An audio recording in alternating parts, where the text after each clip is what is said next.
بسم الله الرحمن الرحيم. الحمد لله رب العالمين والعاقبة للمتقين ولا عدوان إلا على الظالمين وصلى الله وسلم على أشرف الأنبياء والمرسلين نبينا محمد وعلى آله وصحبه أجمعين. أما بعد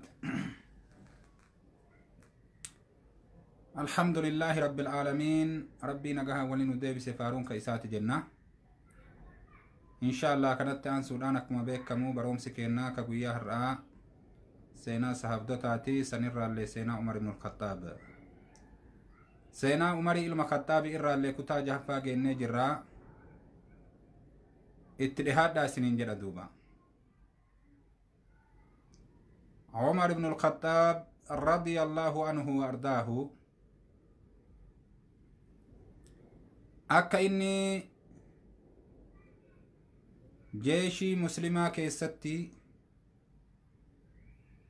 جبات دبني جرّا دين ربي إرتي أكا جبات دبني جرّا أكا إني إبادة رتي إيمان رتي اللي جبات دبني غنا دبنا اللي إن شاء الله تعالى. حالا كان الراكا أبو بكر الصديق فدو آديمو نما عمرين قهوان أرقيني فجيتش عمر أمة الرتي فيلي الدنيا الراقمة غند آكرات آدم دوبا. عمر إيغا فيلمي نرافمو أكام دلقي وانجدو إلى اللهم ولين بكبؤا أمة مسلم توتا كسدفا إيغا تهي عمر بن الخطاب رضي الله عنه مال دلقي وانجدو ولين هاسو إنا دوبا. اتدهاد دا شير اللي ولي قدا انفايت اللي والقدا دوبا. عمر أكا فيلمي موتما قبتين أكا بكبؤا مسلم توتا كمؤمن توتا تأي أرقمين درّوان إني دلقي جيشي كرفي سدوبا. ورّي فارسي كدران أهدي أمة مسلم توتا ولينقبن أهدي إساني ديقو أقران درّوان عمر دلقي من برا رت ألبهي دبته جيش مسلم توتا غرا جهادها كوجد دوبا. درو جيش بك أدادا ديمي لولو جرا كجيرو اللي بباسو فمر لفاك دوبا. دري جيشي إسالي أكو مركبتين غري إني تدولي بيا فارسيت بيا فارس. عمر دوبا كي جدي أمتا غافتي ummanni xiqqoo haala faarisii kana fagoollee waan taateef jecha dubbiin isaanii tun mashaqqaa qabdi. garasitti bobba'uudhaaf jeeshiin gammachuu guddoo hin qaban.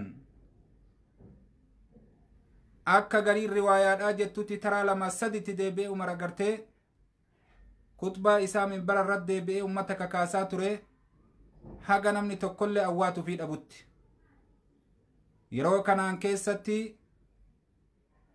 أبو عبيدة بن مسعود الثقفي كجدني رضي الله عنه إساتو أوات ترى دراك إسات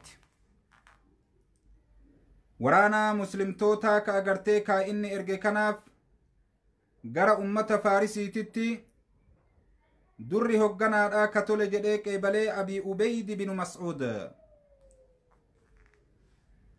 دوبا إني كن إيمان إسات تجبا ملي غهي دندتي لولا الرتي نيغو مجدان دوبا كنمني ربي أغرتي والدبرا. إيمان إسا موجبا إيمانة إسا أواتشيسي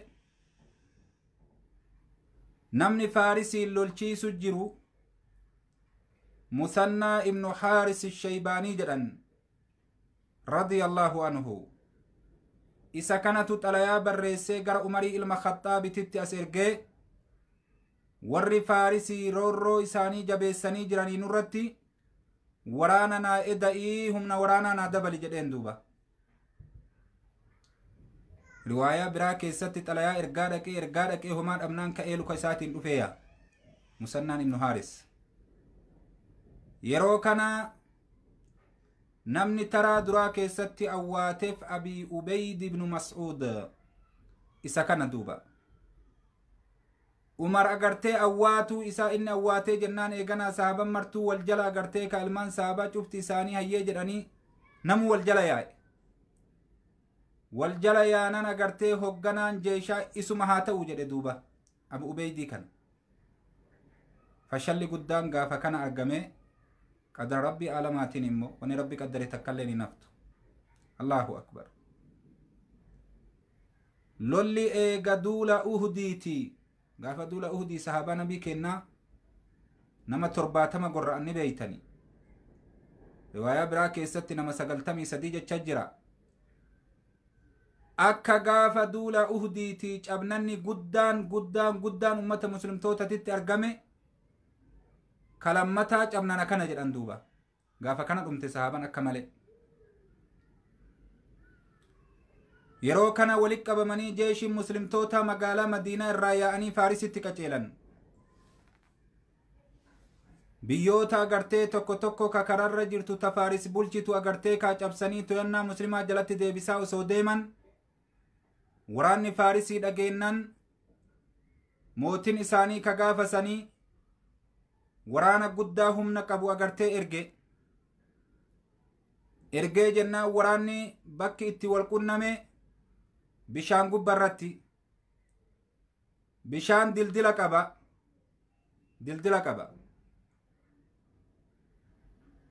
dildilli gamni bishaan gamni agartee ummata Faarisii gamanni ummata muslimtootaati. Bishaan kana irratti wal qunname waraanni lamaan. Warri Faarisii achii xalayaa fi nama as ergan waan jedhan nutu isinitti achi bahamoo isintu nutti as baha. Bakka kana bakki agartee misteekin itti argame takkiyyuu dogongorri itti argame garuu qadara rabbiitiin itti argame. Yeroo kana Abu Ubeydan ilma Mas'uudii itti ceeyuu qabnaa nutu agartee waraana kana itti achi ceenaa nutu achi ceeyaa jedhe. Waraanni muslimtoota warri isaan waliin jiru ni didan. Nuti itti ceeyuu qabnu isaan nutti asaa ceeyanii jedhan. Istirateejii lolaatiif akkastu nuu tola. Irra guddaa'uun lola keessatti istirateejii beeku. Akkaataa lolaa kana tooftaa beeku. Maaliif jennaan yoo si jabaate bakkitee duyda duubatti baqattu qabaachuu qabda. Haala mijjeeffattee itti deebita. Wanni Kaaliditti milkaa'e tokko irra guddaan kana. Bakkitee jeeshii qubsiisan murteessa. Jeeshii duyda duuba kan kee jeeshiin gizee amriin si jabaate baqachuun bakka inni ittiin dandeenye bakka akkasii qubsiifnan jeeshiin si harka halaakame duuba. Garam deeme ilmi namaa humni sitti jabaatee yoo jedhe duyda duuba agartee jalaa siixee tooftaa waraanaa agartee kaa jijjiirtee ka awwal ittiin loluu jirtu akka biraatiin itti deebi'uu dandeetta. Kana yoo achi itti ceeyan gamni duyda duubni bishaanii jeeshiin muslimtoota garam siquu danda'a duuba bishaanitti dhuma jechuun yoo ka cabnan itti argamu taate. Kanaafuu ra'yiin sahaabaa hedduudha itti achi hin ceenuu isaan nutti asaa ceeyanii taate. Ammallee ummanni Yahudaa ummata kiyaanaati. Ahadiin guutan ahadii hin eegan. Yoo achi kan ceena jedhan taate isaanii achi cee'u jiru dildila irratti isaan qabuu danda'an. Yaada kana mara kennanii wal dura dhaabbatan. Hin ceenuu hin ceena irratti wal dura dhaabbatan. Isaan nutti asaa bahanii nuti itti achi hin baanu. Yeroo kana amirri jeeshii sanii Abi Ubeyd binu Mas'uud an amiira keessanii qaalii na godhaa jedhe. Rabbiin isin irratti kakadhee nuti dabeessaa miti jagna nuti ceeya jedhe duuba. Isaan nutti hin ceeyani. Amri amiiraa diduun dandahanii hayyee jedhanii jala yaa'an. Wayita isaan asii itti achi duudanii dildilli dheeraadha. Kitaaba taarikul islaamii fa'affida. Asii achi ceeyanii waraanni garri fuundura asii itti achi duudee duyda duuban agartee kaakuun illee walakkaa ga'e.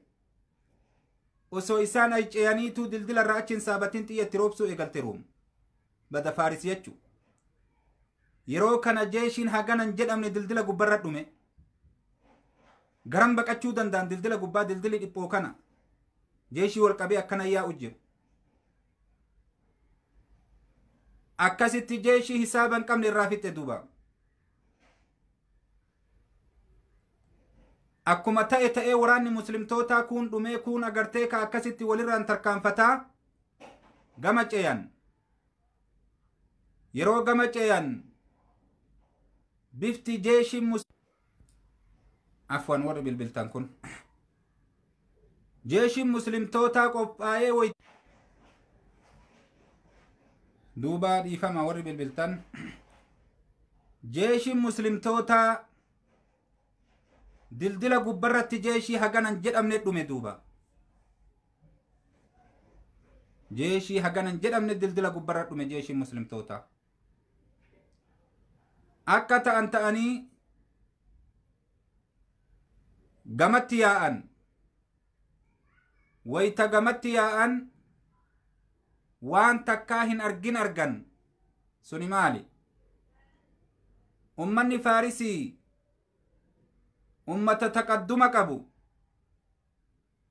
akkuma har'aan kana ummanni agartee faranjoota taqadduma qaban kana. akkuma isaan har'a qaruutee warri sunillee qaruute. meeshaa teknooloojii ka gaafasanii isaantu itti fayyadame.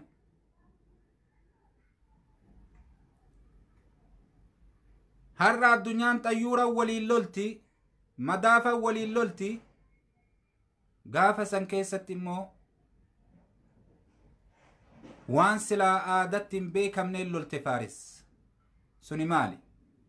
arba kurfeessanii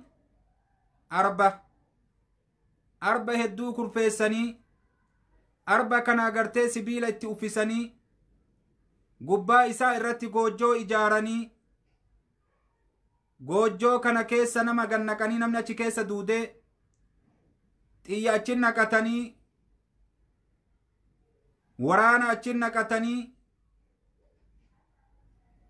arbi kun lola barsiisanii wayta dhufe agartee kaa dhahee wannaa isaa kanaan qaarrifoo isaa kanaan dhahee lafaan nama dhaheetii lukaan agartee kaa qomakee kana gubbaa ejjata.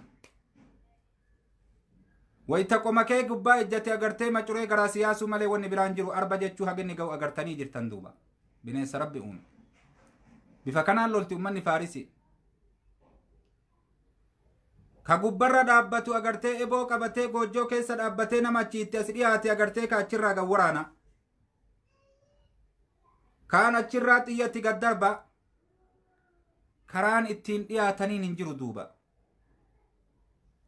bifa kanaan ummanni muslimtootaa waan duraan isaan hin argini. bineensan loluuf hin dhufne ilma namaatiin loluuf dhufan malee. waraanni dhibbi tokko yoo itti caaca'ee arbiin du'u.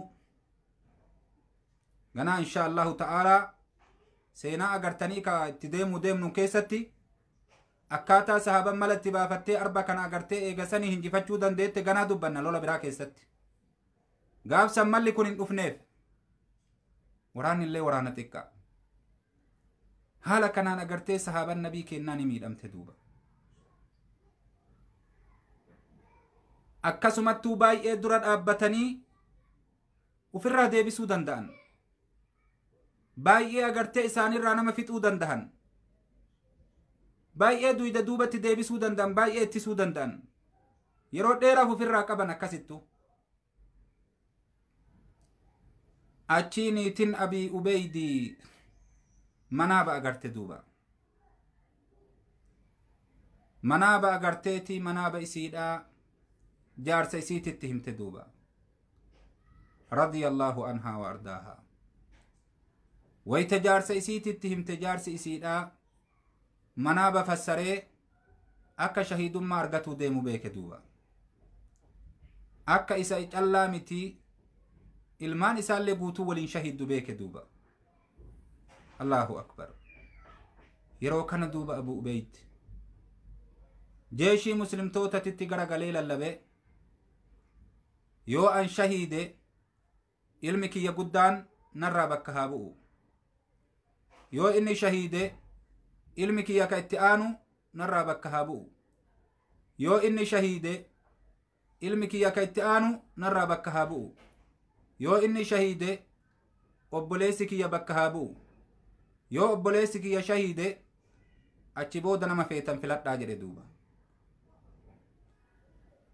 Amrii akkatti dabarse duuba. Amma inni lafti bariitee jennaan waraanni waytii eegale arba akkanatti ummata fixu kana ajjeesuu qaba jedhee itti qaceele duuba. Humni arbaa humna nama tokko madaaluu miti yaa obboleewwan keenya. Humna nama tokko madaaluu miti. Waytii dhaqee arba kana fuundura inni dhaabbatee arba kana agartee qoffee isaa irraa ciruudhaaf agartee kaatattaaffii godhee yaalii guddaa godhee hin dandeenye arbi lafaan dhahee luka isaatiin agartee osoo ummanni muslimtootaa laalanii argan qoma isaa gubbaa ijjatee dhiiga haqqisiisee ajjeese. Abu Ubeydan achi shahiide. Abu Ubeyd bin Mas'ud achi shahiide radiyallahu anhu wa ardaahu. Ilmi isaa itti dabre alaabaa fudhatee fuundura qaceele ni shahiide.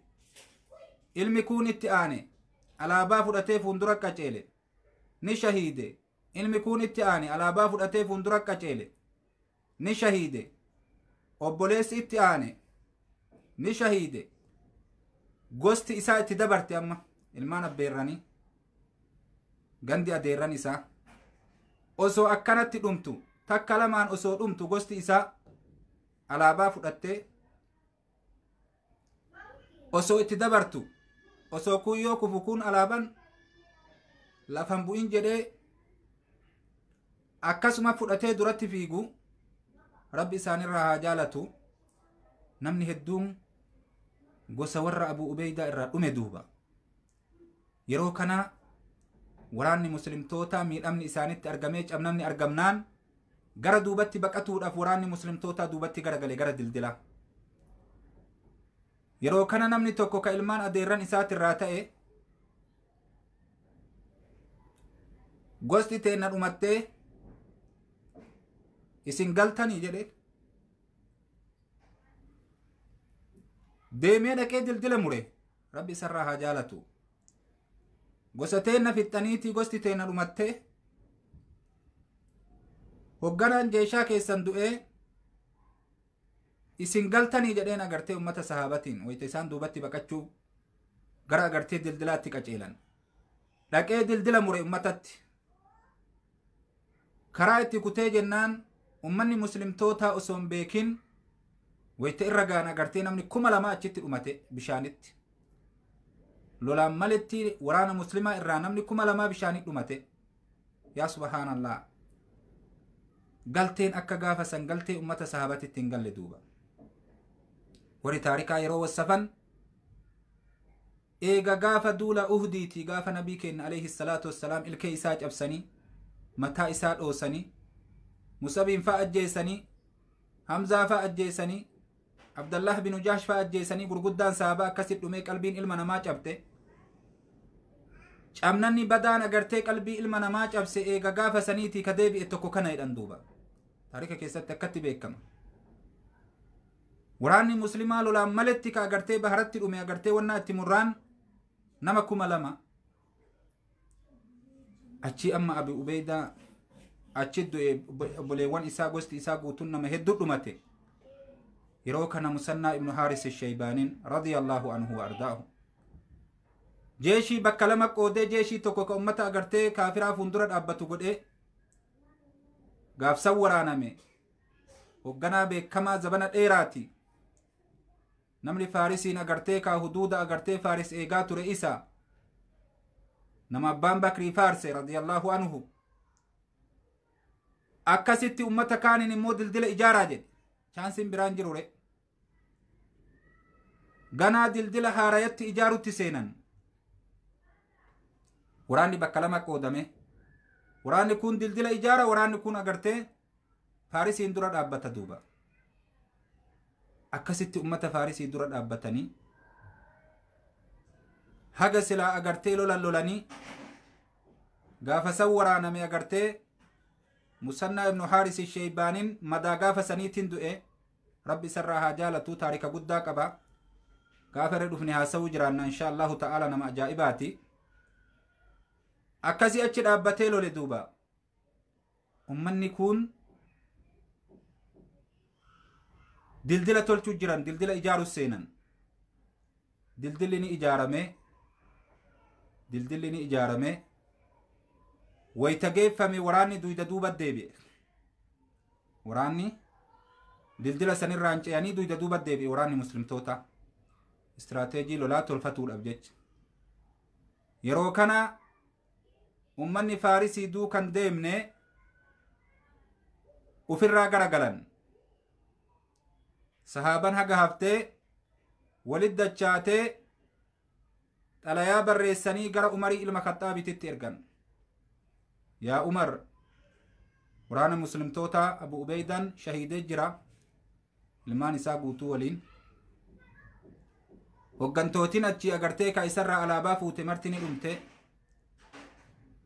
ammaan kana agartee nuti waraana haganaatii dadda fi waraana nu eda'ii jedhaniin duuba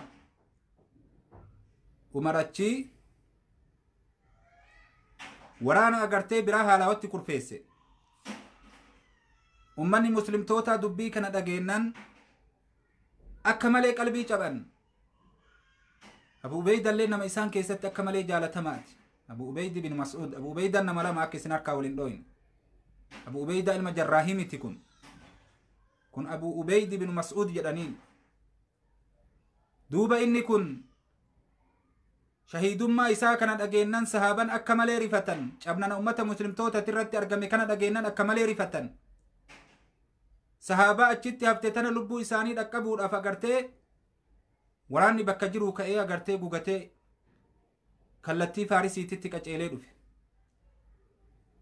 waraanni faarisii amma oduu dhagahan waraanni muslimaa ka biraa duyda duubaa dabalamuufi jiraa humni dhageennan osoo humni sun hin dhufiniin duratti agartee humnatti asitti hafte tana haafinuu murteeffatan osoo waraanni agartee madiinarraa dhufaa jiru sun dhufee waraana kanatti makamee waraana kanan dhaqqabin waraana haga ay jirtuu tana daddafnee duratti agartee dhaqqabnee haafinuu ka jedhu waraanni faarisii mari'ate duuba yeroo marii kanarratti isaan walii galan namni isaan keessa jiru waraana muslimtoota kana keessa ka tooftaa waraanaa beeku hogganaan jeeshaa ka akka kaalidii jechaadha musannaa ibnu haaris sheybaanii kana duuba hin waraaname malee jabaa namaati ka malee waraaname immoo miidhaa guddaa sanumaan du'e duuba akira isa kana daddafee bakkitee agartee xalayaa barreessee waraana dhufaa jirutti dafaa nu dhaqqabaa jedheeni amrii akkana nu dhaqqabu jira bakkitee itti walqunnamuu deeman itti hime bakka silaa ummanni faarisii itti isaan fixu hedu san bakkitee san gadi dhiisee bakkitee biraa jala miliqe duuba waraana isaatiin miliqee bakka biraa qubsiise waraana bakka silaa faarisitti beeytu san irraa wayta inni achi qubsiise waraanni muslimtootaa dhagahe dubbii kana warri dur siinqii qabatee deemu ka dubartii qabatanii deemu jiran ka agartee ka akka adda addaatiin karaa kana yaa'u jiru waraanni dubartii gatanii siinqii gatanii ka farda qabu farda isaatiin ka gaala qabu gaala isaatiin gulufuu eegale waraanni agartee ka dhufaa jiru kun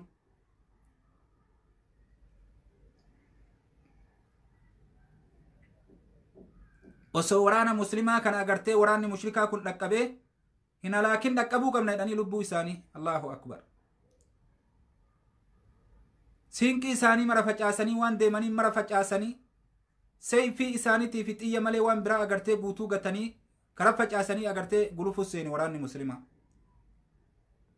alhamdulillahi faaruun ka allahaati osoo isaan dhufanii agartee waraana sanii wal dura dhaabbatan malee waraanni hin eegalin dhaqqabe ummanni muslimtoota allahu akbar warri madiinarraa ka'e jechu lafti bar lafa dhiyaattuu miti lafa har'aan kana biyya agartee ka xayyuura walitti deemtu lafti har'a nuti akkana dubbatu jirru tun kaluu isinitti hin fakkaatin lafti har'a afaan hin dhiyeessinee dubbannu kun lafa har'aan kana xayyuura malee namni waan biraatiin walitti hin deemne biyya jechu biyya kunoo kun biyya iraaqii kunoo biyya suudii madiinan ta isin beeytanii bulchiinsi isiitu gargari har'aan kanaan keessatti yaa obboleewwan kiyya biyya hagana fagaattu kana walitti gulfa duuba ummanni lukaan ka makiinaan hin jirre fardaan gaalumaa farda wanni isaan jidduu jiru kanaan akkasitti agartee ummanni muslimtoota gaala isaanii morma itti kutanii jeeshii muslimtootaa ka achiin marfame san dhaqqaban duuba haftee silaa haftee ummata faarisii irraa achi dhaqqaban duuba achi booda ummanni muslimtoota rabbi isaanirraa haa jaalatu irratti dalaganii jeeshii agartee ka mushriktootaa ni cabsanii cabnanni guddaan isaanii argamee jennaan waraanni agartee faarisii duyda duuba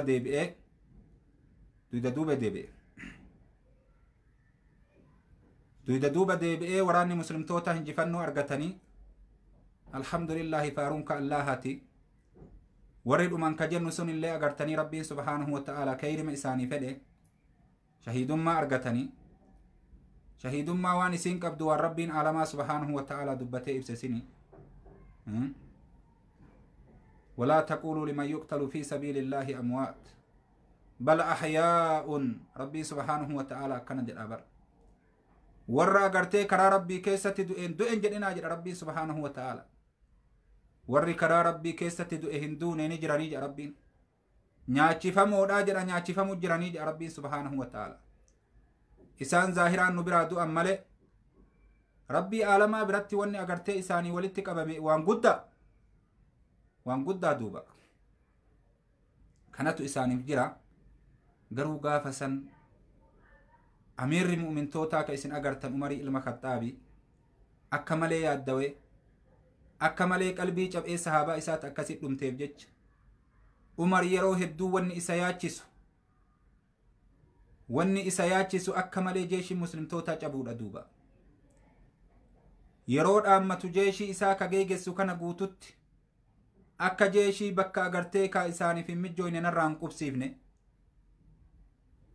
akka agartee ka lafa qubsuma jeeshitti hin tolle akka narraan qubsiifne hogganaa jeeshatti kana dhaammata duuba akka rakkoon akkanaa isaan hin muudanne akka rakkoon akkanaa isaan hin muudanne namni tokko jeeshii muslimtootatti irraa miidhamu tuyyuu cabnana isin cabsitan sanirra na biratti irra guddaadhaa jedha duuba ni booya duuba umar adada agartee jeeshiin galuun injifanne yoo jedhanii namni du'e hoo jedha duuba umar allahu akbar akkana yoo jedhanii yeroo cufa umar ka boo'ichaati yeroo cufa jechu maaliif jennaan ummanni du'u sun karaa rabbii keessatti shahiiduu isaaniitiin akka rabbi biratti wanni isaanii jiru irra caalaa ta'e umar wallaaleen booyu duuba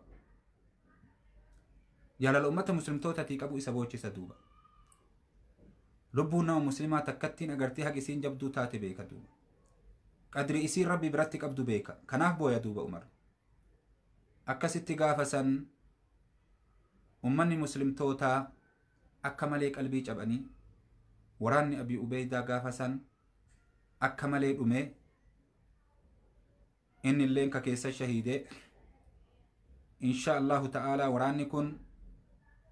waraanni kanatti aanu waan nuti ammatti dubbannee fixuu dandeenyu miti sababaa agartee waraana kanaati waraanni kun waraana biraa hole dubbiin tun dubbii biraa dhaltee ummata agartee muslimaatii fi ummata agartee faarisii waliif fidde